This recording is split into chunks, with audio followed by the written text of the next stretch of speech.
Hi, welcome to SBR Videos. I'm Peter Loshak. This is our daily pitching preview show that we do with Joe Duffy from OffshoreInsiders.com. Right now we're going to look at the pitching matchups for Friday, May 15th. Joe Duffy, thanks for being back with us. Thank you for having me, Peter Loshak. All right, Joe, you've been giving us a lot of great advice in these videos, predicting how pitchers are going to do. Is that translating into wins in baseball at your site, OffshoreInsiders.com? As we file this, the last few days could have been better, but again, from day one, it's been very profitable, and we're approaching our 28th anniversary of picks being public. I'm doing something right. I'm making a lot of people a lot of money. A lot of people have been with me for 15, 20, 25 years. All right, well, let me recommend to you something that maybe you want to recommend to your clients. Maybe it's a no-brainer, but Jared Weaver, he's not having a great year. He is coming off of a great shutout start at home, though. 120 pitches. Now he goes on the road into Baltimore. Baltimore, hitter-friendly park. Big lineup Baltimore has. I think Weaver gets crushed here, right? Well, keep in mind, I know one of your favorite pitchers to talk about, Tim Lincecum, or a guy that I've been talking about, Aaron Harang, who's not quite as accomplished as Weaver is, and Weaver not quite, may or may not be quite as accomplished as Lincecum was. When these guys have proven track records, maybe just they find the ability to make an adjustment. I don't know if I would completely count out Weaver. Clearly, he's not as dominant as he used to be, but it might be a situation to stay away from. I think Weaver's kind of in that predictably unpredictable category, so if he's getting a big number, maybe the percentages say you want to play him, and if he's laying a big number, when he's pitching at home, maybe you want to go against him. I wouldn't say it's a no-brainer. I think if anything, maybe Weaver fading as a big favorite or going with as a big underdog is a pretty good percentage play, because you know how much I love to exploit that predictably unpredictable theory. Sure. And then Chase Anderson against Chad Billingsley. And Chad Billingsley, 2 starts this year so far, have both been pretty bad. He doesn't have much. And Chase Anderson on the other side has mostly been very good. Now he goes on the road facing a relatively weak lineup.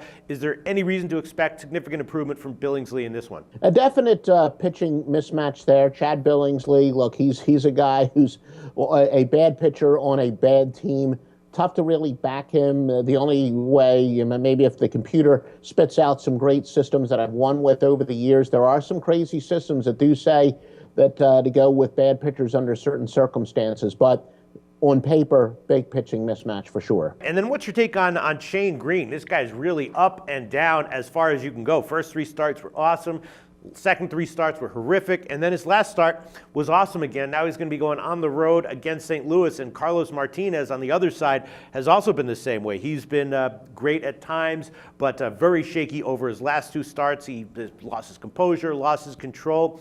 What's your take on do you expect another 8-inning shutout start from Shane Green, or do we think the Green might get crushed by St. Louis? As you said, Shane Green's been pretty streaky, and now that he's trending back upwards, probably good to go with. And Martinez is the type of pitcher I like to look for, where maybe he was pitching over his head early in the year and is finally getting slapped around, as this is the case, or just the opposite, a pitcher who was struggling and then finally turns it around. So when guys have extremes, it's the big regression to the mean. So all those metrics would seem to point towards Shane Green here. All right, and then Bartolo Colon, he wasn't his sharpest in his last out, but he still has that awesome walk-to-strikeout ratio. And the Mets, have won 6 out of his 7 starts. And on the other side, Kyle Losh, very, very hittable. The question is, will this line be too high? And do the Mets have the offense to hit Losh? And what do we expect from Colon here? Because, maybe this is just another standard situation where the Mets maybe minus 130, minus 140, something like that, and have value even at that favorite line. What do you think? Colon seems to be a steady-as-she-goes pitcher. We know that he's been around a long time, very accomplished, and he's doing what he's got to do. He's making the adjustments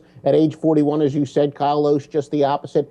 He's not making the adjustments. Again, clear pitching advantage for the Metropolitans, but if it gets up into about 160 or so, you certainly got to look at it a lot more closely. But yeah, he's pitched 106 pitches in his last time out, so you got a bad pitcher coming off a game which he threw a lot of pitches.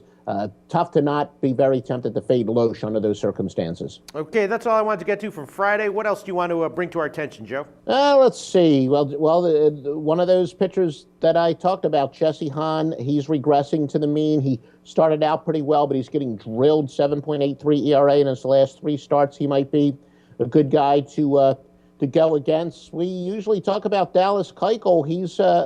Houston's actually won 11 of his last 12 starts going back to last year. a .85 whip in 7 starts this season. And a couple years ago, I made a mistake, I think, going with a lot of those advanced analytics. I really found out from handicapping, it truly ERA and whip are two of the first statistics that do jump out at me. And look, the guy spread over 2 seasons, he's been the mark of consistency. David Phelps, 1.80 ERA in 5 starts. You might as well ride the hot hand there as well. Okay, Joe Duffy, thanks so much for all your thoughts on this.